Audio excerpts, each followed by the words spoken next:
الحمد للہ رب العالمین الصلاة والسلام علی سید الانبیاء والمرسلین وعلی آلہ واصحابہ اجمعین اما بعد اعوذ باللہ من الشیطان الرجیم بسم اللہ الرحمن الرحیم بحمد اللہ تعالیٰ کہ پروردگار عالم جل وعلا کے احسان اور کرم سے آج آپ اپنا سبق ملاحظہ کریں گے سورہ آل عمران شفا کی 107 نمبر آیت شفا سے آگے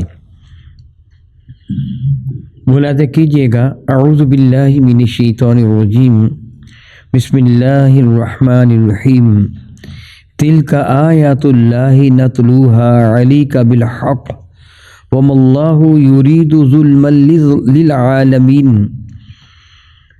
دل کا آیات اللہ، یہ اللہ رب العزت جل وعلا کی آیتیں ہیں، نتلوہا علیک بالحق، جنہیں ہم آپ پر ٹھیک ٹھیک تلاوت فرما رہے ہیں۔ وما اللہ یرید، اور اللہ رب العزت جل وعلا ارادہ نہیں فرماتا ظلماً، ظلم کا، للعالمین، زمانے پر، دنیا والوں پر، کائنات والوں پر اللہ تعالیٰ ظلم کا ارادہ بھی نہیں فرماتا، ظلم کرنا تو درکنار رہا۔ پچھلی آیات برکہ میں آپ یہ پڑھ چکے ہیں کہ پروردگار عالم جل وعلا نے کچھ لوگوں کے چہروں کو سفید اور کچھ کے چہروں کو سیاہ قرار دیا تھا، اور کالے چہرے والوں کے لیے فرمایا تھا اکفرتم بعد ایمانکم فذوقوا العذاب بما کنتم تکفرون، تو کیا تم نے کفر کیا، کافر ہو گئے ایمان لانے کے بعد، یہ عذاب چکھو جس طرح تم نے انکار کیا۔ جس طرح میں کل بحمد اللہ تعالیٰ سبحانہ اس کے تحت میں کچھ بیان کر چکا ہوں کہ وہ کون کافر ہو گئے۔ بعض علماء نے یہ بھی فرمایا کہ رب کائنات جل وعلا نے جب وہ روز میثاق فرمایا تھا الست بربکم، تو سب نے قبول کیا تھا، قالوا بلا، کیوں نہیں، تو ہمارا رب ہے۔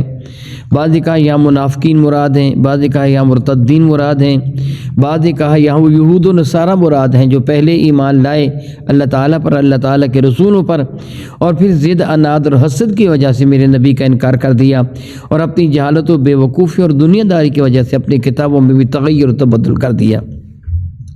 گویا حقائق کو تسلیم کرنے کے بعد وہ سارے کے سارے انکار کرنے والے ان میں شامل ہوں گے۔ تو پھر جو ان کے چہرے سیاہ کر دیے گئے، یا ان کو جہنم کی سزا دی گئی، یا بعض کے چہرے سفید رکھے گئے، ان کو عزت و عظمت سے نوازا گیا، تو یہ پروردگار عالم نے بلا وجہ نہ کسی کی طرفداری کی ہے، نہ کسی پر ظلم کیا ہے۔ ہر کسی کو اس کی کرتوتوں کی وجہ سے پروردگار عالم نے جو بھی کیا ان کے اعمال کی وجہ سے کیا ہے۔ ان کی اگر نیکیاں تھیں تو پروردگار عالم نے ان کے ساتھ زیادتی نہیں کی، بلکہ ان پر کرم فرمایا۔ ایک نیکی کا اجر کئی ہزار نہیں، معلوم نہیں کتنا زیادہ دے دیا، جس طرح ایک کھجور تقسیم کرنے کا اجر کبھی احد پہاڑ کے برابر بھی ہو گیا۔ لیکن پروردگار عالم نے کسی کو بھی ناکردہ گناہ کی سزا نہیں دی، یعنی کسی نے گناہ کیا تو اس کے نام اعمال میں ایک ہی گناہ لکھا گیا ہے۔ نیکی کرنے والے کو جو بہت زیادہ نیکیاں عطا فرمائی گئیں، یہ تو اللہ تعالیٰ کی عطا ہے، یہ تو اس کی عنایت ہے، یہ تو اس کی سخاوت ہے، یہ تو اس کا کرم ہے، یہ تو اس کا احسان ہے بندوں پر کہ ایک نیکی کرنے والوں کو بہت سارا عطا فرما دے۔ واللہ یضاعف لمن یشاء، جس کے لیے جتنا چاہے اللہ تعالیٰ اضافہ فرما دے، یہ اس کا کرم ہے۔ لیکن کوئی گناہ نہ کرے پھر اس کو سزا دینا، یہ ظلم ہوتا ہے۔ پروردگار عالم تو ظلم کا ارادہ بھی نہیں فرماتا، یہ تو ممکن نہیں ہے۔ وہ اللہ ہے، وہ خالق، وہ خالق کائنات ہے، معاذ اللہ تعالیٰ معاذ اللہ تعالیٰ، اس کا کوئی نقصان نہیں کر سکتا۔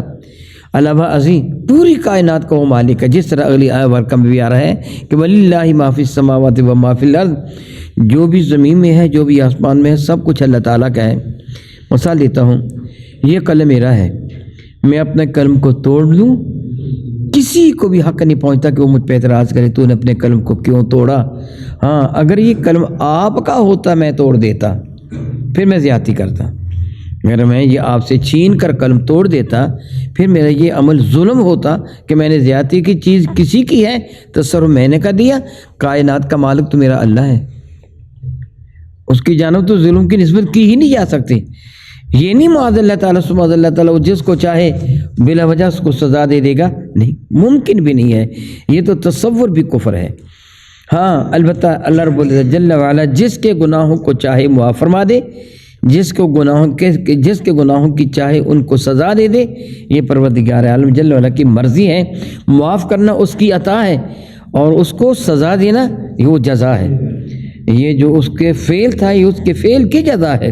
پروردگار عالم جل وعلا ارشاد فرماتے ہیں وَمَا اللَّهُ يُرِيدُ، اور اللہ رب العزت جل وعلا ارادہ بھی نہیں فرماتا ظلم کرنے کا، للعالمین پوری کائنات میں کسی ایک پر بھی، نہ کسی انسان پر، نہ کسی جانور پر، نہ درند چرند پر، نہ کسی پرند پر، کسی پر بھی اللہ رب العزت جل وعلا ظلم کا ارادہ بھی نہیں فرماتا۔ ممکن نہیں ہے کہ اللہ تعالیٰ جل وعلا کی جانب ظلم کی نسبت کی جا سکے۔ فرماتے ہیں وَلِلَّهِ مَا فِي السَّمَاوَاتِ وَمَا فِي الْأَرْضِ، وَلِلَّهِ، اور اللہ تعالیٰ جل وعلا کی ملکیت میں ہے وہ سب کچھ جو آسمانوں میں ہے اور جو زمین میں ہے، سارے کا ساری چیزوں کا مالک وہ ہے جس کا کرم ہے۔ کافروں کو ان کے کفر کی سزا دے گا، ان کا جرم بہت بڑا ہے، بہت بڑا جرم ہے، بہت بڑا جرم ہے۔ جس اللہ نے ان کو پیدا فرمایا، جو ان کا خالق ہے، جو مالک ہے، جو رازق ہے، سب سے بڑھ کر جو ان کا رب ہے۔ جس طرح میں لفظ رب کی کئی دفعہ تشریح کر چکا ہوں، ہم ہر لمحہ اس کی شان ربوبیت کے محتاج ہیں۔ میں گفتگو کر رہا ہوں، میری زبان کی ربوبیت وہ فرما رہا ہے، میں اور آپ سن رہے ہیں تو ہمارے کانوں کی ربوبیت وہ فرما رہا ہے، میں اور آپ ایک دوسرے کو دیکھ رہے ہیں تو آنکھوں کی ربوبیت وہ فرما رہا ہے۔ اللہ عدل کیا، میرے پورے جسم کی ربوبیت ہما وقت وہ فرما رہا ہے۔ ایک لمحہ کے لیے اپنی شان ربوبیت کا وہ اثر میرے جسم سے اٹھا رہے، میں بکھر جاؤں گا، ہلاک ہو جاؤں گا، تباہ ہو جاؤں گا، میرے پلے کچھ بھی نہیں رہے گا۔ وہ جو رب ہے، رب کائنات ہے، اس اللہ تعالیٰ جل وعلا کو انہوں نے انکار کیا، اس لیے ان کو سزا دی۔ وہ کائنات کا مالک تو میرا اللہ ہے، اس کی ملکیت سے کوئی بھی شے باہر نہیں ہے، مگر وہ کسی کو ناکردہ گناہ کی سزا نہیں دے گا۔ وَلِلَّهِ مَا فِي السَّمَاوَاتِ وَمَا فِي الْأَرْضِ، اور اللہ تعالیٰ کی ملکیت میں ہے وہ سارے کا سارا جو آسمانوں میں ہے اور جو زمین میں ہے۔ وَإِلَى اللَّهِ تُرْجَعُ الْأُمُورُ، اور حق کیا ہے، سبحان اللہ، تمام تر معاملات لوٹ کر پلٹ کر اسی کے حضور حاضر ہونے ہیں۔ یہ ہر انسان نے اسی کے حضور حاضر ہونا ہے۔ درند چرند پرند وغیرہ کو معاف فرما دے گا، یا جس کو چاہے گا بدلہ لے کے دے دے گا۔ عمومی طور پر یہ فیصلہ جنت یا جہنم میں جانے کا یہ جنوں اور انسانوں کے لیے ہوگا۔ سارے کے سارے انسان اور جن بارگاہ رب العزت میں حاضر ہو جائیں گے، پھر پروردگار عالم جل وعلا جو ان کے ساتھ چاہے گا سلوک فرمائے گا۔ معاذ اللہ تعالیٰ سمعاذ اللہ تعالیٰ میرا یہ جملہ کہیں یہ تصور میں نہ آ جائے، جو چاہے گا سلوک فرمائے گا، کسی کیا مراد ہے کہ کسی کو ناکردہ گناہ کی سزا دے گا؟